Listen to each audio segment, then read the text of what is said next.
Hello everyone. Class 10th maths CBSE के new syllabus के according NCERT के new book से हम चैप्टर नंबर 3 कर रहे थे, pair of linear equations in two variables. Exercise 3.2 का अब करेंगे क्वेश्चन नंबर 2।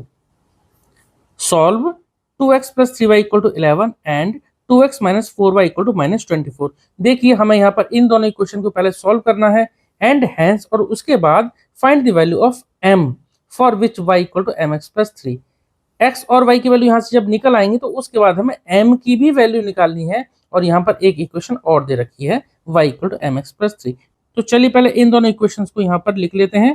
पहली इक्वेशन है 2x plus 3y equal to 11, और इस इक्वेशन को हम नाम दे देते हैं फर्स्ट, ठीक है। और जो सेकंड इक्वेशन है वो भी लिख देते हैं 2x minus 4y equal to minus का 24, और इस इक्वेशन को नाम दे देंगे सेकंड इक्वेशन। अब देखिए, अब इन दोनों इक्वेशन से हम किसी से x की या y की वैल्यू को इक्वेट करते हैं। तो चलिए पहले हम फर्स्ट से निकाल लेते हैं। तो लिख देते हैं फ्रॉम फर्स्ट। तो फ्रॉम फर्स्ट से क्या होगा, 2x को इधर रखा, क्या आएगा 11 माइनस 3y। इस तरह से लिख सकते हैं ना, 3y को उधर पहुंचा दो, 2x equal to 11 minus 3y। यहाँ से x की वैल्यू कितनी आ जाएगी, x equal to 11 minus 3y upon 2, ठीक है। इसको नाम दे देते हैं हम इक्वेशन 3। अब हमें जो x की वैल्यू है इसको सब्स्टिट्यूट कर देते हैं सेकंड इक्वेशन में। x की जगह यहाँ पर x की ये जो वैल्यू हमने निकाली है यहाँ पुट कर देंगे, ठीक है। लिख देते हैं सब्स्टिट्यूटिंग इन इक्वेशन सेकंड।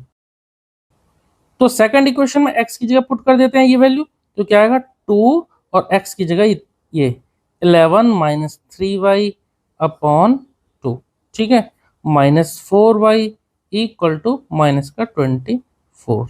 ये 2 से 2 कैंसिल आउट हो गया, क्या बचा 11 minus 3y minus 4y equal to minus का 24। देखो ये दोनों तो जुड़ जाएंगे, दोनों ही माइनस के हैं, तो माइनस 3y माइनस 4y ये हो जाएगा माइनस का 7y इक्वल टू ये माइनस का 24 है, और ये 11 को हम दूसरी तरफ भेज देंगे, इधर आ जाएगा ये माइनस का 11, ठीक है। तो ये कितना हो गया, इनको हम जोड़ेंगे तो ये आ जाएगा माइनस का 35, ठीक है।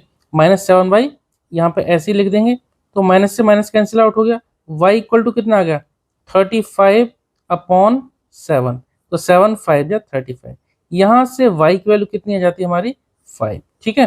जो y की वैल्यू आई इसको हम थर्ड इक्वेशन में पुट कर देंगे, तो यहाँ से x की वैल्यू आ जाएगी, ठीक है। तो लिख देते हैं substituting the value of y in equation 3, ठीक है। Substituting the value of y in equation 3। तो थर्ड इक्वेशन थी हमारी ये, तो x इक्वल टू कितना आ जाएगा, x equal to 11 minus 3y है ना, तो y की जगह हम लिख देंगे कितना 5, तो 3 इंटू 5 और अपॉन में है 2। तो 11 माइनस 3 5 जा कितना हो जाएगा 15, और अपॉन में 2। देखो 11 में से 15 घटाते हैं, तो छोटे में से जब बड़े को घटाते हैं तो आंसर आता है माइनस में, तो ये कितना आ जाएगा 4 अपॉन में 2, 2 2 जा 4, ठीक है। तो यहाँ से x की वैल्यू आ जाती है कितनी, माइनस की 2। अब x की वैल्यू आ गई हमारे पास -2, y की वैल्यू आ गई 4। अब जो ये हमसे पूछी थी ना y equal to mx plus 3, ये जो दूसरी इक्वेशन थी, यहाँ से हमें m की वैल्यू निकालनी है, तो यहाँ पर x और y की वैल्यू यहाँ पुट कर देंगे। तो y इक्वल टू क्या थी, mx प्लस 3 थी, यहाँ पुट कर देते हैं y की वैल्यू कितनी 5 इक्वल टू m, और x की जगह कितना माइनस का 2 प्लस का 3, m इंटू -2 -2m, ठीक है, इक्वल टू इधर ये 5 तो है, प्लस 3 को दूसरी तरफ ले आएंगे तो ये हो जाएगा माइनस का 3। 5 माइनस 3 कितना हो जाएगा 2 इक्वल टू -2m। m की वैल्यू निकालनी है, m को यहीं रहने देते हैं, m के साथ जो मल्टीप्लाई है उसको दूसरी तरफ डिवाइड में भेज देते हैं, 2 अपॉन माइनस का 2 कैंसिल आउट हो गया 1। तो m की वैल्यू कितनी आ जाती है, माइनस तो है और ये 1, m की वैल्यू आ जाती है माइनस का 1, ठीक है।